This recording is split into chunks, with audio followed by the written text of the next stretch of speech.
Welcome to the Slop Temple. We pray this video helps. In this video, I will show how to make cocktail bitters updated. Measure 2 cups high-proof spirit and add 1 tablespoon gentian root, 1 teaspoon citrus peel, and a pinch of spices. Steep for 2 weeks in a cool, dark place, shaking daily, then strain through cheesecloth and bottle in amber glass with dropper tops for long shelf life. Label with date and test flavor after 48 hours to adjust bitterness or sweetness. When choosing botanicals, think about balance and intensity, so your bitters complement cocktails rather than overpower them. Start with a dominant bittering root, add 1 citrus element, and include 1 aromatic spice to round the profile. Keep notes on amounts and steep time so you can reproduce favorites.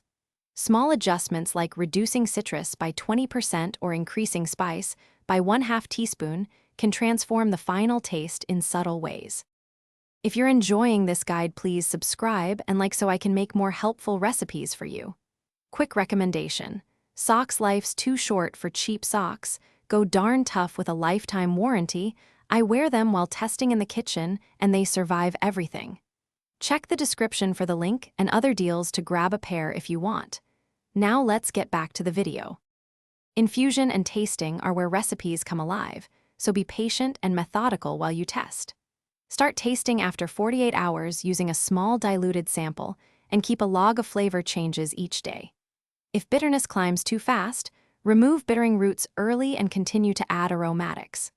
Once filtered, let the bottled bitters rest at least 1 week for flavors to marry before you add them to cocktails or share them with friends.